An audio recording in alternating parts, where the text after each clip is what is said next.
Welcome to The Test is History, a reflective rumination on Test cricket's great and glorious games. This episode focuses on Test No.1 between Australia and England, which took place at Melbourne Cricket Ground from the 15th to the 19th of March 1877. James Lillywhite Jnr. was from a cricketing family. His uncle, Frederick William Lillywhite, or Old Lilly, was known as the Nonpareil, one of the greatest bowlers of the early 19th century. Frederick William Lillywhite's sons, James Sr., John and Fred, were all cricketers. John Lillywhite became one of the leading round-arm bowlers of his day and partook in cricket's first ever overseas tour when George Parr's team visited North America in 1859. Fred Lillywhite accompanied the party as a scorer and in performing this role created the first cricket book for over a century. The Lillywhite name was synonymous with Sussex County Cricket Club and just like that of Wisden, became known for chronicling 19th century cricket. Fred Lillywhite's Guide to Cricketers became an annual publication. John Lillywhite's Cricketer's Companion ran for 20 years between 1865 and 1885, when it was incorporated into James Lillywhite Sr.'s Cricketer's Annual, which continued until the end of the century. The family also founded a famous sports shop in London. Another brother, Harry, emigrated to America and set up a successful sports shop of his own. Their younger cousin, James Lillywhite Jr., was a slow left-arm bowler and a hard-hitting lower-order batsman. He became a stalwart of the Sussex side, not missing a match for 19 years between 1862 and 1881. His family connections, particularly to the great Frederick William Lillywhite, ensured James Lillywhite Jr. became known as the Young Nonpareil. Lillywhite's career also involved many cricketing tours. In 1868, he was part of Ned Wilshire's team, which toured the United States and Canada. Lillywhite also went on the 1873 tour of Australia, led by W.G. Grace. It was an unhappy trip, characterised by deep divisions between amateurs and professionals. So, in 1876, when Lillywhite put up the money for travel and payment for a team of English cricketers to tour Australia and New Zealand, he decided there should be no such mix on this journey, relying entirely on professionals. His players were paid £150, first-class sea passage and all travelling and hotel expenses. Alfred Shaw was paid £300 for taking the role of Lillywhite's assistant. Lillywhite was to take all the profits. Using only professionals meant for a very strong bowling unit but a weaker batting lineup. Leading the English batting averages in 1876 were a host of amateurs, the best of whom, W.G. Grace, had just scored the first triple century in first-class cricket. Prior to Lillywhite's trip, English tourists only partook in odds matches, where a greater numbered team of opponents would pit their wits against the Englishmen. Cricket in Australia was not considered strong enough for a team from the colony to equally match a side from the mother country. But early in the tour, both New South Wales and Victoria 15s defeated Lillywhite's English 11. New South Wales offered the tourists an 11-a-side match. Lillywhite's team got the better of the draw, but not to be outdone, Victoria issued the same challenge. However, they decided they would also invite New South Wales players to form a combined Australian 11. The excitement in Melbourne was tempered with ill feeling in New South Wales when Victoria failed to inform the New South Wales Cricket Association of their approach to New South Wales players to play what was becoming known as the combination match.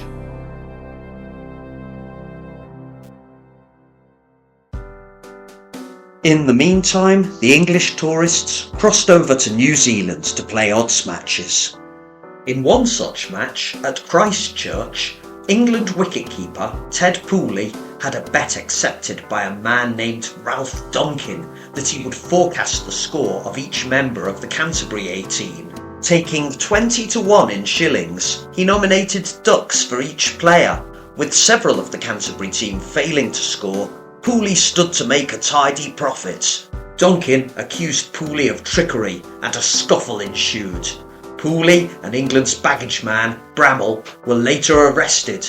They were fined for assaulting Donkin and remanded on bail for injuring property above the value of £5. The English side's wicket-keeper was sent for trial in Christchurch. Although he would later be acquitted, he was unavailable for what was now promising to be the biggest match of the tour. A rather seasick English team returned to Australia by ship from the Bluff on the 14th of March. The following day, they were to play against the combined team of Victoria and New South Wales in the combination match. The match had been originally scheduled to be played at the East Melbourne ground, as Melbourne Cricket Ground had been booked for an alternative English team of amateurs led by Fred Grace. But when that tour fell through, the more profitable Melbourne Cricket Ground, with its newly built grandstand, became the venue. 4 days were set aside for the match. Harry Jupp initially replaced Ted Pooley as wicketkeeper, but he was suffering an inflammation of the eyes, so the English team had to hand wicket-keeping duties to John Selby. As for the Australian selection story, part of it can be traced back to the Old Bailey in 1813, when 38-year-old Henrietta Gregory was found guilty of forging a £1 note. She was sentenced to transportation and 14 years servitude in the colony. Accompanying her was her 9-year-old son, Edward William Gregory. Edward William, a cricket enthusiast, went on to marry Mary Ann Smith in 1832, and so began the Gregory cricket dynasty, which spanned several generations across both the men and women's game. The batting of Sid Gregory would frustrate bowlers for 2 decades around the turn of the century. The fast bowling of Jack Gregory would terrorise batsmen in the 1920s. But back in late 1876, the sons of Edward William, Ned and Dave Gregory, were part of the New South Wales 15 that beat James Lillywhite's English touring 11 by 2 wickets. They now both formed part of the combined team, with Dave being selected as captain. However, the combined team's selection process did not run smoothly. Fast bowler Fred Spofforth refused to play, objecting to the choice of Victorian wicketkeeper Jack Blackham and insisting that his New South Wales teammate Billy Murdoch be included in the side instead. This was despite Blackham's excellence behind the stumps, making the long stop fielding position behind the wicketkeeper practically redundant. Edwin Evans, another reputed New South Wales fast bowler, refused the invitation for personal reasons. Victorian left-arm bowler Frank Allen belatedly withdrew, deciding he'd prefer to attend a local fair, much to the chagrin of all concerned. Even with their bowling attack at full strength, the combined team would have been considered underdogs. Australia was still over 20 years away from becoming an independent country. The notion that it could defeat the English 11 seemed fanciful. The combined Australian team lined up as follows. Charles Bannerman opened with his New South Wales teammate, the elegant and experienced Nat Thompson. In at 3 was Irish-born Tom Horan of Victoria. At 4, skipper Dave Gregory of New South Wales was followed by Bransby Cooper, born in India and educated at rugby school, but now representing Victoria. Gloucestershire-born bowler Billy Midwinter, also of Victoria, was in at 6, followed by Ned Gregory of New South Wales at 7. Victorian wicketkeeper Jack Blackham came in at 8. 18-year-old fast-medium bowler Tom Garrett of New South Wales was in at 9. 2 English-born left-arm bowlers, now representing Victoria, Tom Kendall and John Hodges, made up the tail. For England, the experienced Harry Jupp was to open alongside Nottinghamshire's John Selby, who in the absence of Ted Pooley was also the makeshift wicket-keeper. At 3, the attacking Harry Charlwood of Sussex. Making up the middle order were 3 Yorkshiremen. At 4, 26-year-old all-rounder the burly George Ulyett. At 5, the diminutive Andrew Greenwood, a fine fielder in the deep. And at 6, another all-rounder, Tom Armitage. Alfred Shaw of Nottinghamshire at 7 would be the spearhead of England's bowling attack. At 8 and 9, Yorkshire bowlers Tom Emmett and Alan Hill were followed by Captain James Lillywhite, and still the oldest debutant in Test history, 49-year-old slow left armer James Southerton. The sides met in front of 1,500 spectators on the tree-fringed Melbourne cricket ground. A misunderstanding over the match's starting time meant many supporters were waiting some time before play commenced at 1 o'clock. Curiously, the audience preferred to gather on the grass banks around the ground rather than the newly built grandstand, which members of Melbourne Cricket Club were especially proud of. It was a fine autumn day with warm sun and clear lights, so when he won the toss, Dave Gregory elected to bat first. Charles Bannerman and Nat Thompson of New South Wales came out to bat for the combined Australian team. Lillywhite set a standard field. Selby was keeping wicket and Southerton at slip. Alan Hill was cover point, Emmett at point, Jupp mid-off, Armitage mid-on. Lillywhite himself was at short leg, Charlwood deep square leg, Ulyett long on, and Greenwood over the bowler's head.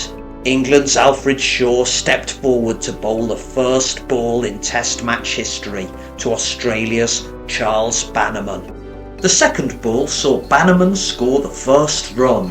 Alan Hill went on to bowl the first maiden over. Then, in the 4th over, Hill bowled Nat Thompson to claim the first wicket in Test match history. Charles Bannerman was one of several in the Australian team who was English born, having arrived in Australia at the age of 2, just in time for the birth of his younger brother Alec, who would also go on to play cricket for his country. Charles had not scored many when he presented a chance to mid-off, but it was missed by Tom Armitage, striking him in the stomach.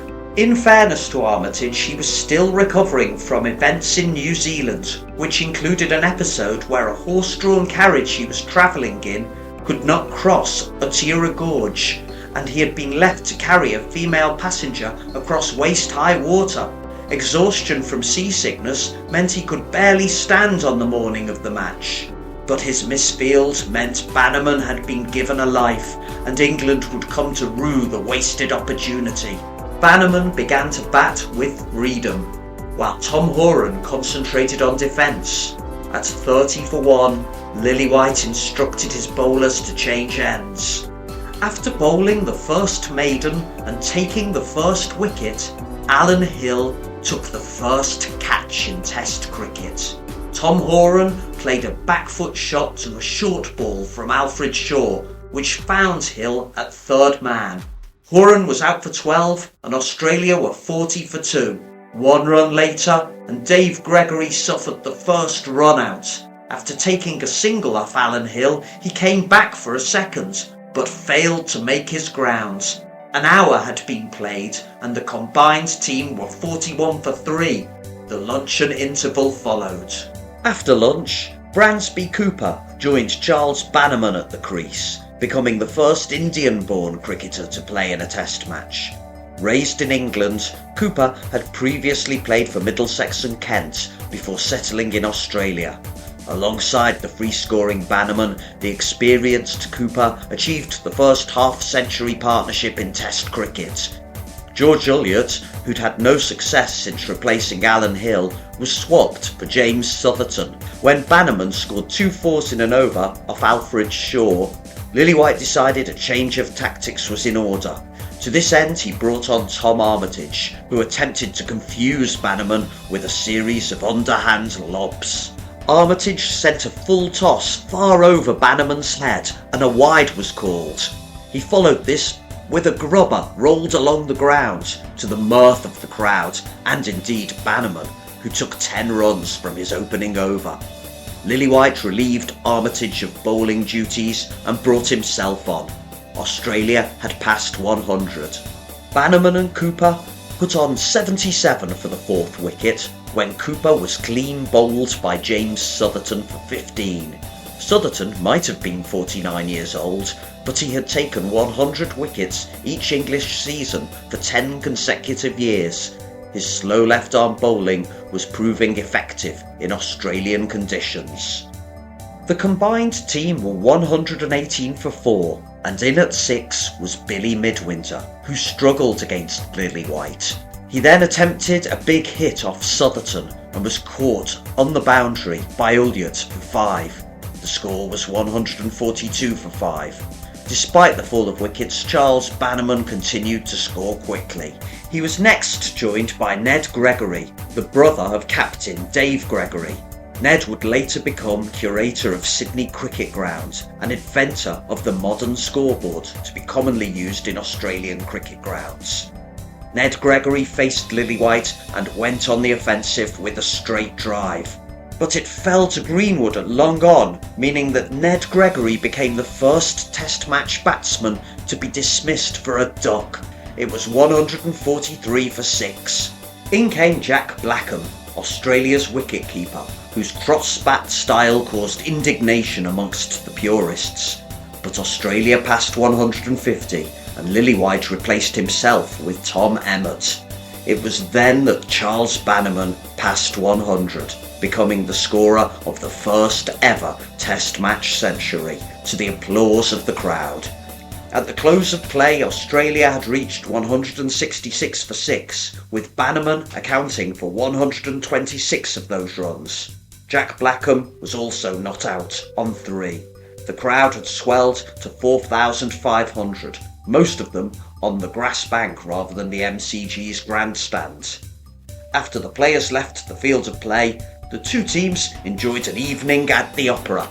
Play resumed on Friday the 16th of March. The weather, although dry, was cool and overcast. 3,000 people were at the Melbourne cricket ground by 12:30, and the crowd had swelled to 5,000 after lunch, with Charles Bannerman the star attraction and locals starting to believe in the possibility of a victory for the combined team.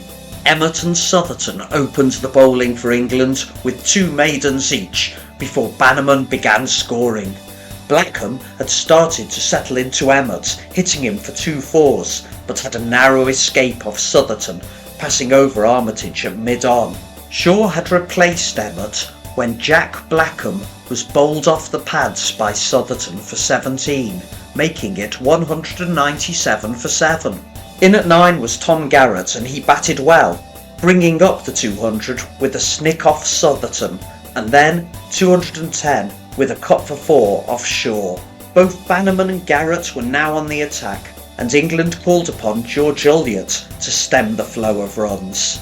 After a maiden from Elliott, Garrett edged a ball from Shaw to stand-in wicket-keeper Selby, but the chance was dropped.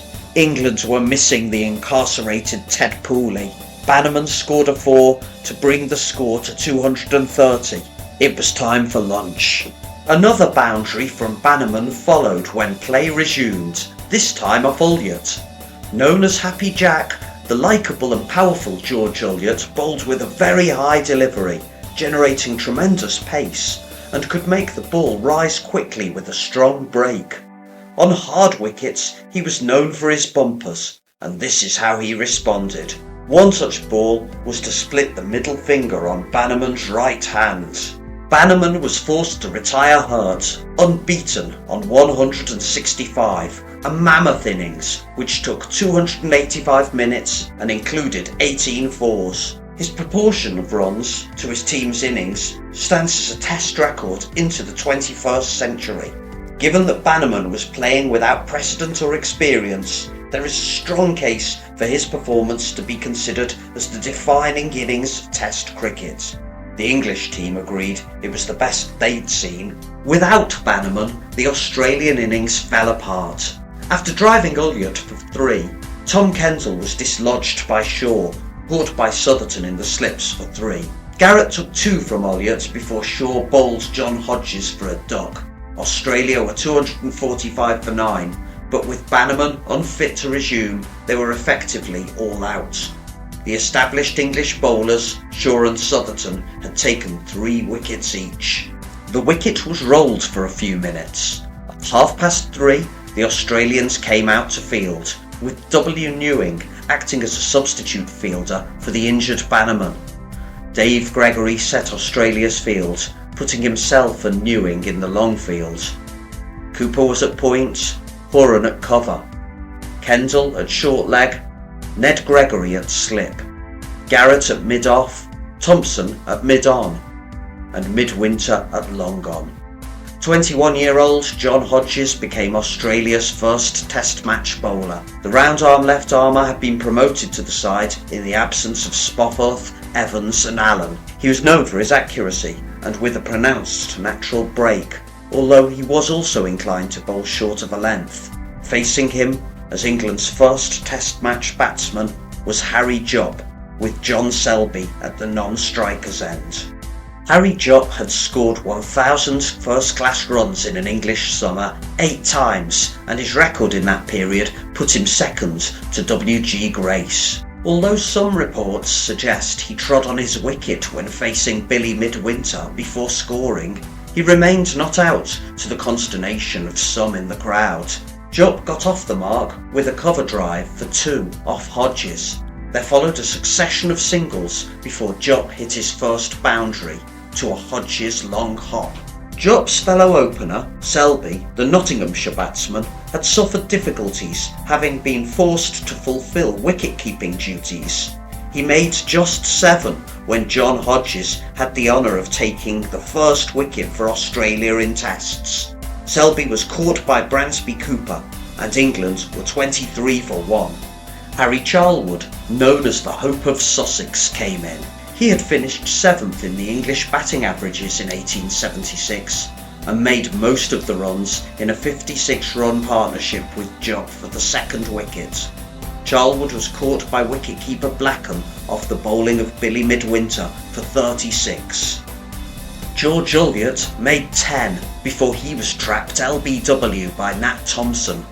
England were 98 for 3.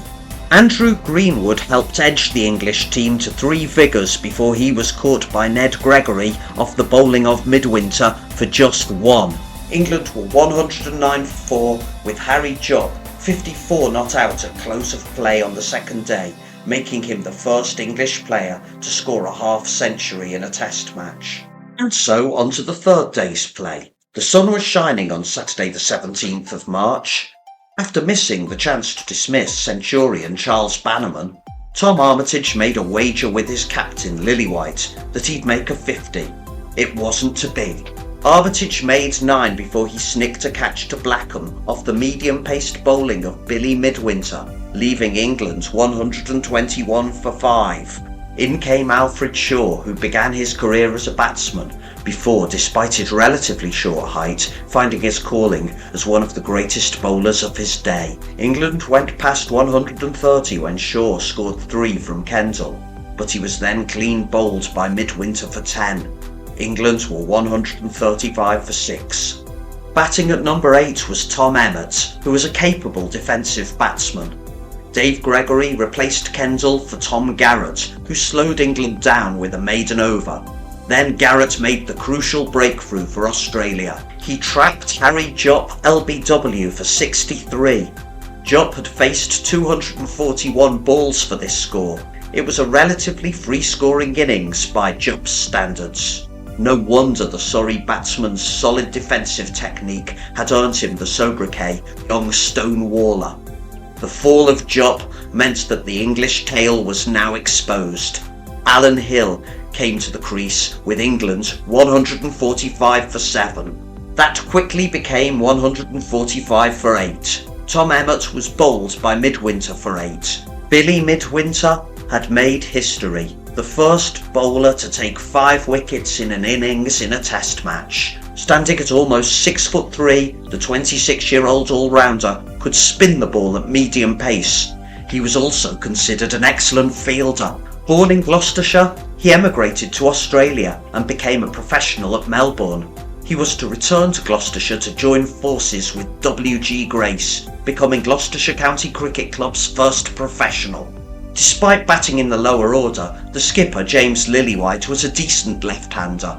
He scored a 4 off Midwinter before hitting Garrett to leg. Alan Hill, less convincingly, edged some runs himself. Hill and Lillywhite made 23 between them before a delivery by Tom Kendall saw Lillywhite in two minds. He played the ball back to Kendall, who caught and bowled him for 10. It was 168 for 9. The 49-year-old James Southerton was last man in.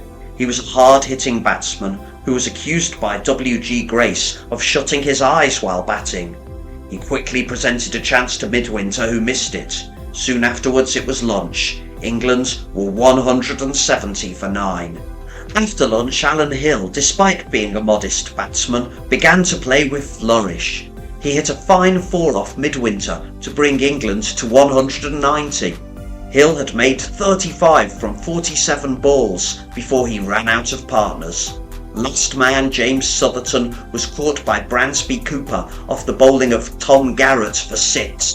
England were all out for 196 and were behind by 49 runs. The wicket was rolled again and the combined team's second innings began. The crowd, which had risen to 12,000 by Saturday afternoon, were to see England bowlers demonstrate that this was no longer a batting wicket.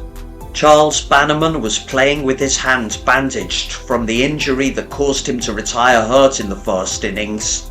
Once again, he presented an early chance which was missed, but this time it was less costly.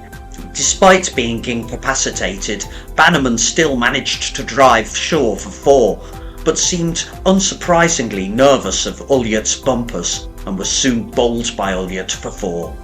Australia was 7 for 1. Tom Horan, a patient batsman who was particularly strong off the back foot, joined Nat Thompson at the crease. After Horan drove and cut Ulyart for 4s, Ulyart was replaced by Alan Hill, who Thompson seemed to be playing confidently. But then Thompson presented a chance to Tom Emmett at mid-on, who caught him well off the bowling of Alfred Shaw. Thompson was gone for 7. It was 27 for 2. Tom Garrett fell the same way, caught close by Emmett off Shaw for a duck.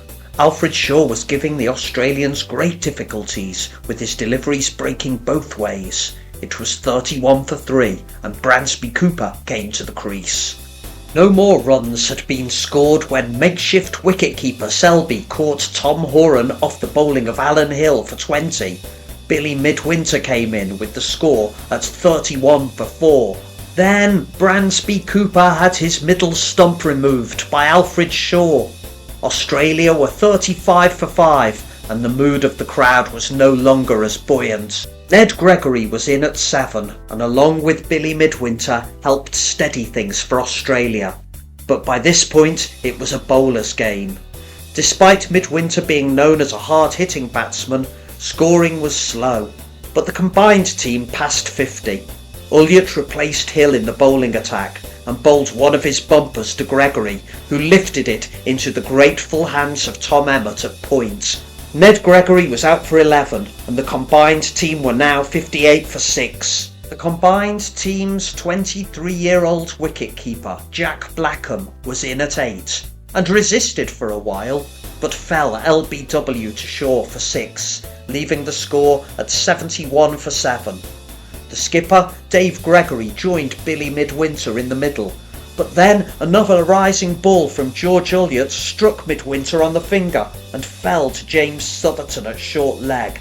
Midwinter was out for 17. The combined team were now 75 for 8. 75 for 8 became 75 for 9 when Alfred Shaw clean bowled Dave Gregory. Alfred Shaw had become the first bowler to take 5 wickets in a test match for England. Short and stout, he looked anything but the model bowler, yet his record tells another story. The speed of his round-arm bowling had been reduced from fast-medium in his youth to slow-medium by this time of his career, and he could turn the ball both ways. But his flight and accuracy were equally powerful weapons. The left-handed duo of Tom Kendall and John Hodges steered the combined team to close of play. They were 83 for 9, with Kendall on 5 and Hodges on 3. After rain on Saturday night, the rest day followed. Monday the 19th of March was a warm, still day. Play began at noon, and Kendall and Hodges put up a spirited last wicket stand for the combined team. Hodges hit Shaw for 4 with a leg side shot. Kendall brought up the 100, driving Ulyett back over his head for another boundary. James Lillywhite came on to bowl and was almost immediately successful, taking out Hodges' middle stump. Hodges was out for 8, leaving Kendall unbeaten on 17. The combined team were all out for 104, setting their English opponents 154 to win. The innings began at 10-1. It was a far from simple task. Lillywhite decided to send in Alan Hill to open the innings with Andrew Greenwood. Hill had batted at 9 in the first innings, but his 35 not out was one of the better contributions to England's score. However, on the second ball of this second innings, he placed Tom Kendall's delivery into the hands of Nat Thompson. England were 0 for 1. Greenwood was soon to follow, caught at mid-off by Billy Midwinter, also off Tom Kendall. England were now 7 for 2. In came Harry Charlwood. The Hope of Sussex played some expansive shots, cutting and driving Midwinter for runs and hitting Kendall to leg for 4. At the other end, Harry Jupp had been watchful, but his prized scalp was soon claimed by Midwinter, LBW for 4.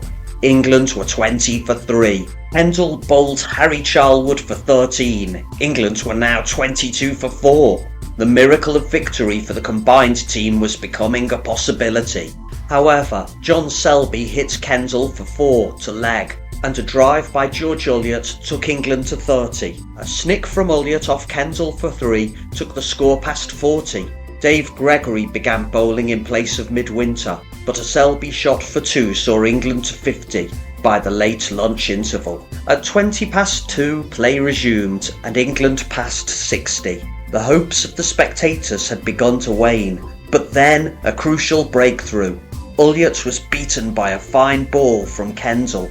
He was out for 24 and England were 62 for 5, needing 92 more runs to win. In at 7 was Alfred Shaw, who after scoring a 2 came out of his crease and missed a delivery from Kendall.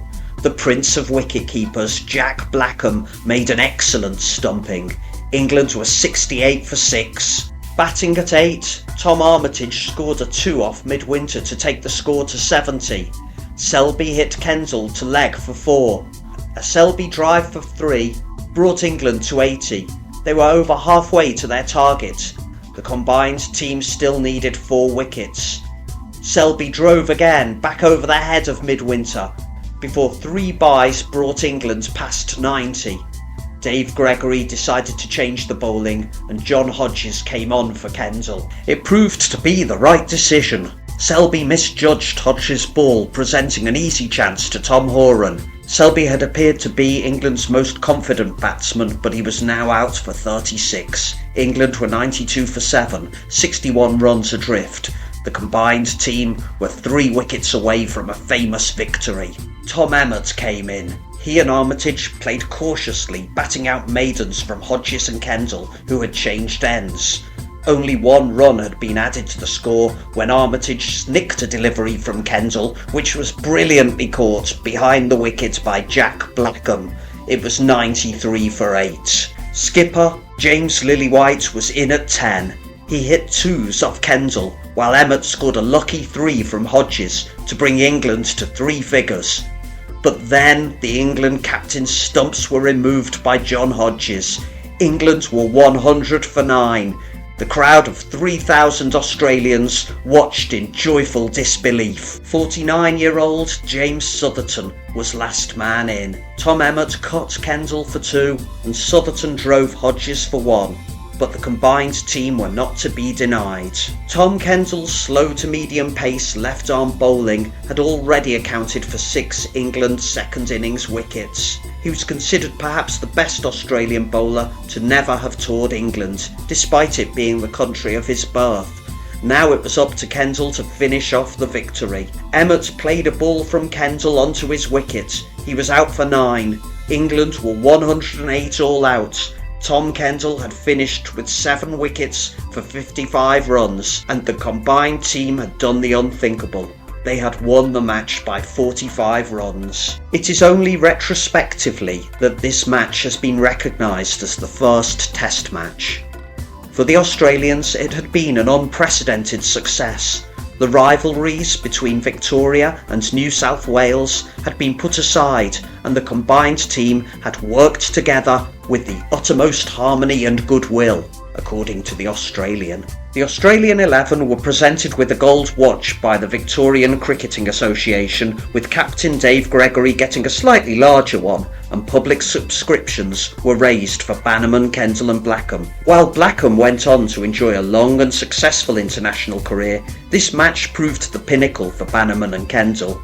However, the brevity of their contributions to Test match history was matched by their impact. Little could they have known that they had begun an international event that would be continuing 150 years later. Because even though England were to square the series, winning the second Test, Australia now knew they could match their rivals. As the Argos stated, "For the time being, we must forget we are Victorians and New South Wales and our geographical distinctions, and only remember that we are one nation, Australia."